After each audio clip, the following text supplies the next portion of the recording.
નમસ્તે મિત્રો, આજે હું તમને છે ને એક વસ્તુ બતાવું કે મારે ઘરે ગામડે છે, ત્યાં ઘરે મેં એક ડ્રેગન ફ્રૂટનો છોડ કર્યો છે.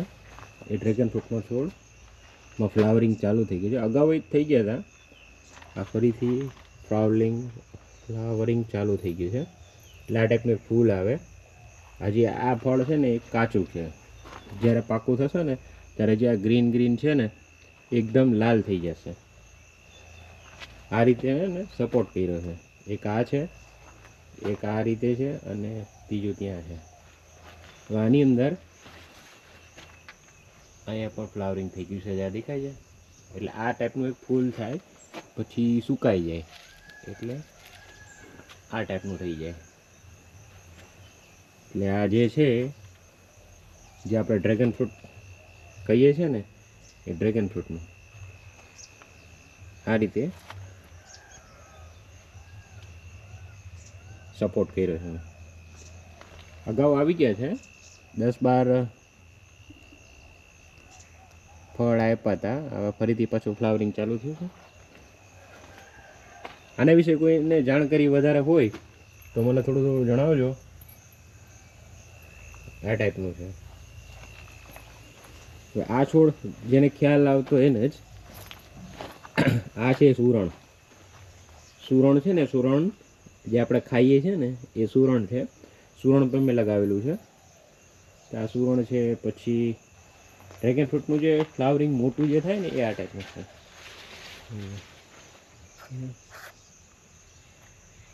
આ ટાઈપનું આ મોટું ફૂલ થયા પછી પાછું સુકાઈ જાય. જે આ તમને બતાવું ને એ રીતે સુકાઈ જાય. સુકાઈને પછી એનું આ ટાઈપનું ફળ તૈયાર થાય. દેખાય છે? હા, આ ટાઈપનું ફળ તૈયાર થાય. એટલે આ છે આપણું ડ્રેગન ફ્રૂટના 3 છોડ. પછી અહીંયા 4-5 સુરણ પણ નાખી દીધેલા છે. આ છે સુરણ. આ સુરણ છે ને એ હાઇબ્રિડ સુરણ નથી. આ સુરણ દેશી સુરણ છે. જ્યાંની જે સાઇઝ રહે, સાઇઝ થોડી નાની રહે, જે કમ્પેર ટુ આપણે માર્કેટમાંથી ખાઈએ છીએ. એ જ રીતે આપણે અહીંયા જામફળી પણ રાખેલી છે. આમાં જામફળ ઘણા એવા છે, બતાવું. એક આ જામફળ, હજી ફળ નાનું છે.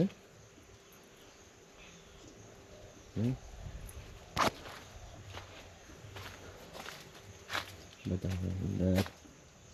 હા, છે જામફળ. એ સાઈઝ નાની છે. હજી 4-5 દિવસમાં થોડા મોટા થઈ જશે.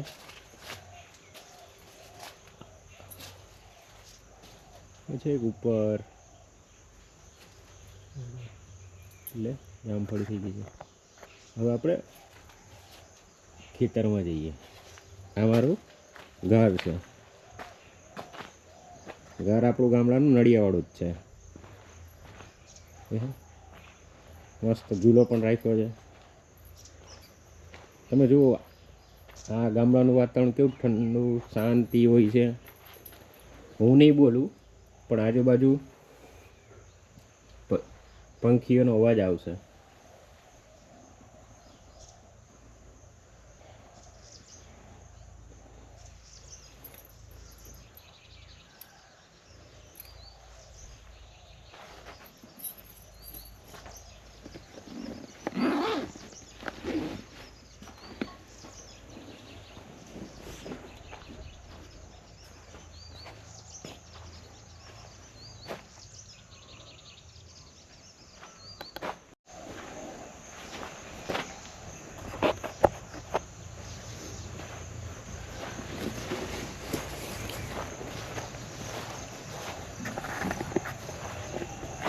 કે નહીં, આમાં ફ્લાવર આવ્યો છે કે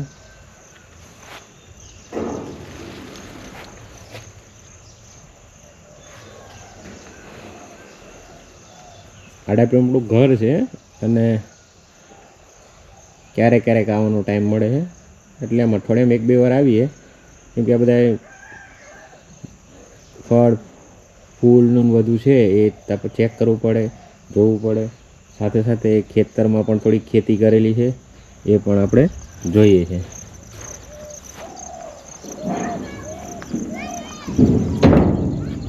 આ ટાઈપનો નજારો છે.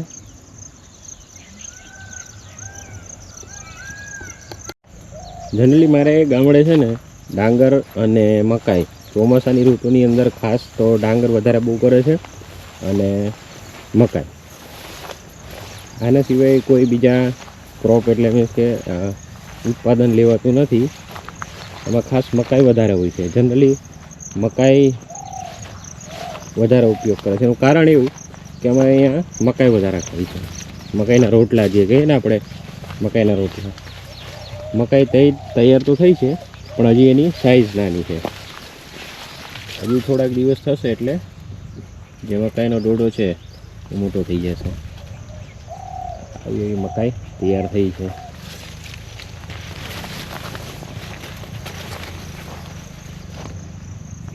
આ ખેતરનો નજારો છે. ગામડે આવે એટલે થોડી મજા આવી જાય.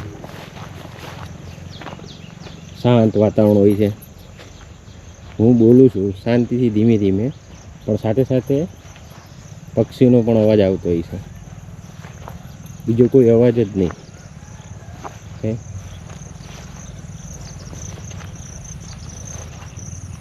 કે અમુક દોડા જે છે એ મોટા થઈ ગયા છે.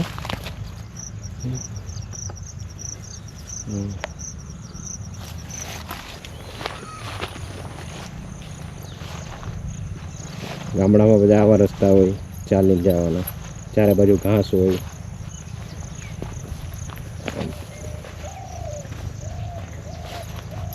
મેં પણ ડાંગર કરેલી છે. આપણે ડાંગર જોઈએ.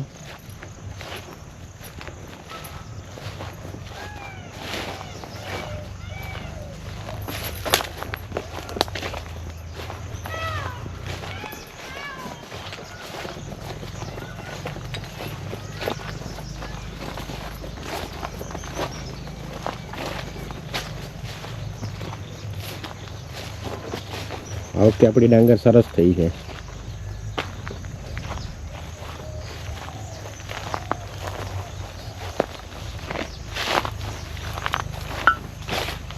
સરસ બધી ડાંગર થઈ છે.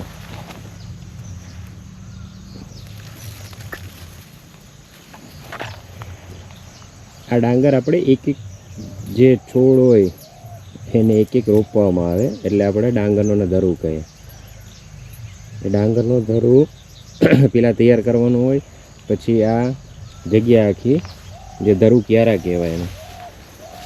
આપણી ગુજરાતી ભાષામાં ઘણી જગ્યાએ સાંભળેલું છે કે એને ધરું ક્યારા કહેવાય. ધરું ક્યારા ભરાય પાણીના ભરાય પછી એનો એક રોપો કહો તો ચાલે, એક ધરું કહો તો ચાલે. એટલે અલગ અલગ જગ્યાએ અલગ અલગ ભાષામાં વપરાતું હોય છે. તો એક એક વસ્તુ એ આની અંદર રોપવાની હોય છે. દેખાય આ જે છે એટલે આ એક જગ્યાએ રોપેલું છે, આ એક છે એક જગ્યાએ રોપેલું છે, આ પણ એક જગ્યાએ રોપેલું છે. આવી રીતના એક એક એક આમ રોપવાનું હોય. રોપ્યા બાદ પછી આ ટાઈપનું આખું ખેતર તૈયાર થાય. દેખાય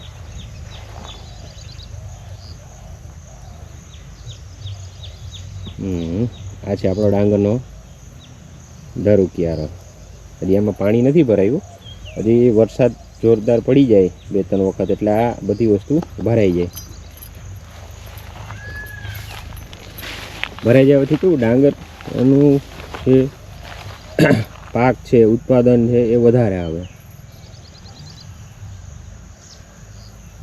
આ ટાઈપનો થાય આપણો ડાંગરનો ધરું ક્યારો.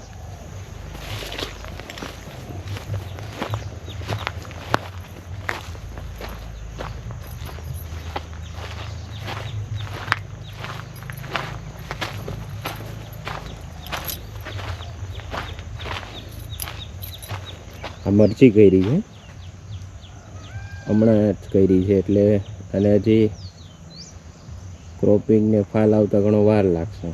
પણ અમુક જગ્યાએ મરચી આવી ગઈ છે. નાની સાઈઝમાં છે તો બતાવો.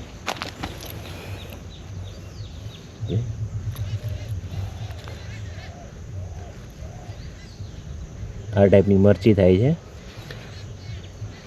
આની અંદર પણ ફ્લાવરિંગ ચાલુ જ થઈ ગયું છે, પણ હજી જો વધારે પડતા આવવા જોઈએ થોડોક સમય પછી આવશે.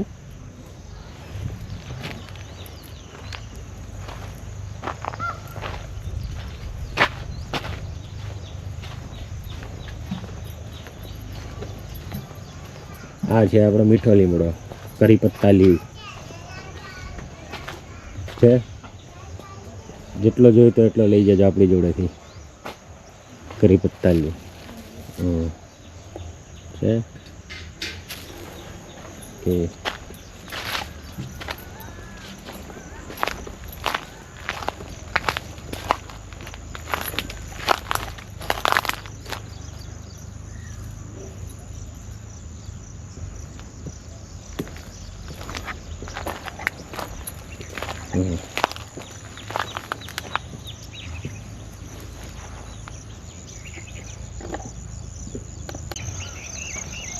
જ્યારે આપણે સિટીના વાતાવરણમાંથી નીકળી અને ગામડાના વાતાવરણમાં આવી ત્યારે જો આ બેકગ્રાઉન્ડ મ્યુઝિકમાં તમને બધા પશુ પંખીનો અવાજ આવતો હોય છે, કેવો શાંત. એ તો અનુભવ અહીંયા જે હોય રૂબરૂ, એટલે હું છું એટલે મને અનુભવ થાય છે, કેવી શાંતિ હોય છે.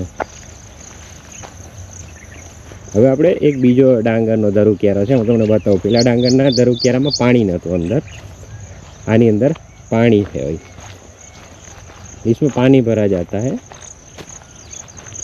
नहीं, कभी कभी क्या होता है, किसी किसी आदमी को पता नहीं चलता है कि वो डांगर क्या होता है, ऐसा होता नहीं. इसलिए आ છે આપણો બીજો ડાંગરનો ક્યારો. અમે ક્યારો હોય કે આ છે, દેખાય? આ છે ડાંગરનો ધરું ક્યારો, જે આખો ભરેલો છે પાણીથી.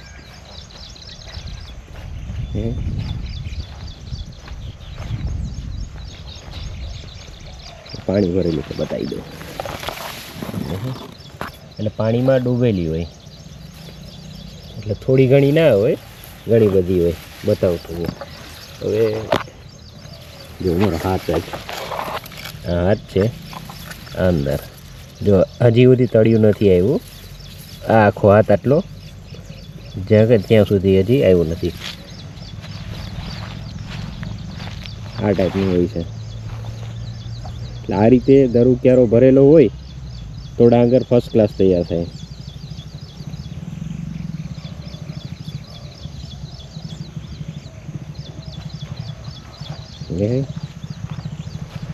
આ બાજુ છે, પણ આ બાજુ થોડું ધરું ક્યારા બરોબર સેટ નહોતું થયું લાગે.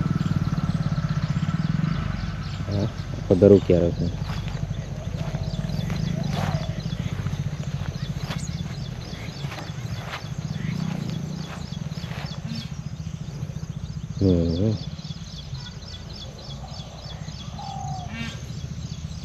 જો મોરનો અવાજ આવે છે.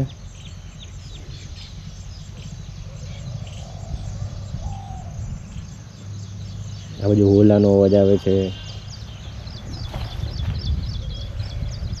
દેખાય?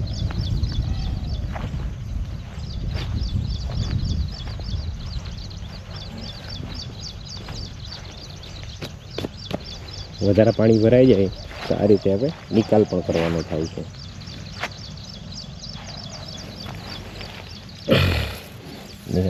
આ રીતે એક એક છોડ આપણે રોપેલા હોય, એક એક આમ કાઢી અને રોપવાના હોય.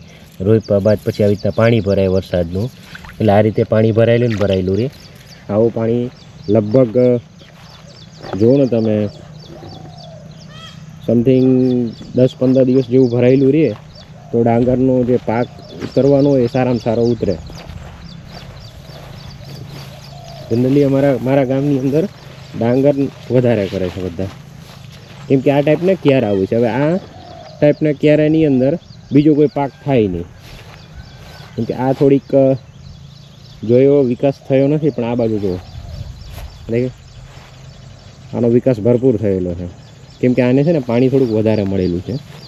આ કમ્પેર ટુ થોડુંક ઊંચામાં છે, એટલે ઊંચાણવાળા વિસ્તારમાં છે, ના થોડુંક નીચાણવાળા વિસ્તારમાં છે. એટલે આ ભાગની અંદર પાણી વધારે ભરાય. ડાંગરમાં એક મુખ્ય વસ્તુ એ છે કે જેટલું તમે એને પાણી મળે એને જરૂર પૂરતી પ્રમાણમાં એટલો વિકાસ સારો કરે. જોઈ લીધું કે આગળનો જે ક્યારો હતો એમાં પાણી નહોતું, કેમ કે પાણી બધું સુકાઈ ગયું હતું. હવે આની અંદર પાણી છે, એટલે મેં કીધું આ તમને બતાવી દઉં. આ ડાંગર કેવી ફર્સ્ટ ક્લાસ થયેલી છે, આમાં પણ પાણી ભરેલું છે. આ ટાઈપનું પાણી હોય. આ બધી ડાંગરના દરુથી રોપેલી છે એમ. એટલે પહેલાંનો રોપ તૈયાર કરવામાં આવે એટલે આપણે દરું કહેવાય એને. દરું રોપ તૈયાર થઈ ગયા પછી એક એક છોડ કે જેમ તમે એક ઝાડ કેમ ખાડો ખોદીને અંદર નાખો એવી જ રીતના આમાં એક એનો છોડ હોય નાનો એ છોડ એક આની અંદર લગાડવાનો હોય. ત્યારબાદ આ આખું તૈયાર થાય. તમે વિચાર કરજો આટલું ખેતર હોય અને જો આવી રીતે એક રોપવામાં આવે તો કેટલો સમય જાય. હજી તો આ કિયારો થોડો નાનો છે પણ જેને આનાથી 3 ગણો 4 ગણો 5 ગણો કિયારો હોય એમને કેટલો સમય લાગતો હોય છે. પછી આ ડાંગરને તૈયાર થતાં કેટલો સમય લાગે. ત્યારબાદ એ સુકાય, ત્યારબાદ એને હલરમાં કે કોઈ મશીનની અંદર કાઢવામાં આવે. ખેતરમાં કાઢીએ એટલે આ છોડમાંથીની ડાંગર છૂટી પાડ્યા પછી એને પાછા મિલમાં લઈ જાય પછી એનો ચોખાનો દાણો અલગ પાડીએ ત્યારે આપણે ભાત ખાઈ શકીએ. એટલે એક દાણોને ઉગાડતા કેટલો સમય લાગે છે અને એ વસ્તુને તૈયાર થતાં કેટલી પ્રોસેસમાં નીકળે છે એ તમને ખ્યાલ આવી ગયો ને કે ખાલી એક ચોખાનો દાણો આપણે જે ખાઈએ છીએ એને તૈયાર થતાં કેટલો સમય લાગે, એ તૈયાર કઈ રીતે થાય અને એની આખી પ્રોસેસ શું છે મેં તમને બતાવ્યું ને. એટલે આ થઈ આપણી મારા ઘરની ટૂર. આજે થોડું ફ્રી હતો, ઓફિસે જવાનો સમય તો થઈ ગયો છે, તો આજે થોડોક સમય હતો મેં કીધું ચલો આપણે એક ટૂર લઈએ આપણા જ પોતાના ખેતરની. દેખો આ મારા ખેતરની અંદર આંબલી છે, કેટલી મોટી જાયન્ટ આંબલી છે. ઉનાળામાં બાકી આનો એટલો મસ્તીનો ઠંડો પવન આવે ને, એસી ટૂંકા પડે. આપણા રૂમમાં 2 ટનનું એસી માર્યું હોય ને તોય ટૂંકવું પડે, એવી ઠંડી અહીંયા મજા આવે.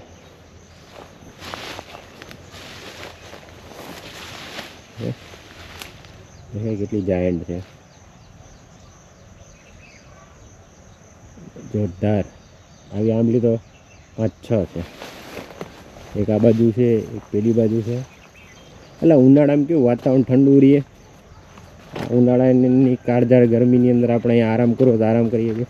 બપોરે મસ્ત જમી અને 2 કલાક આરામ કર્યો તો મજા આવી જાય. આવી જગ્યાએ 2 ટનનું એસી પાછું પડે એવું ઠંડુ વાતાવરણ તો હોય છે ઉનાળાની અંદર આંબલી નીચે. પવન એવો હોય, ફર્સ્ટ ક્લાસ નેચર, ઓક્સિજન જોરદાર હોય. એટલા એક વિડીયો બનાવ્યો છે, તો આ વિડીયોને હવે અત્યારે પૂર્ણ કરીએ કેમ કે ઓફિસે જવાનો ટાઈમ થઈ ગયો છે. તો ચલો મળીશું પાછા ફરીથી બીજા નવા વિડીયોની અંદર. ત્યાં સુધી મને રજા આપશો. જય શ્રી કૃષ્ણ. મહાદેવ.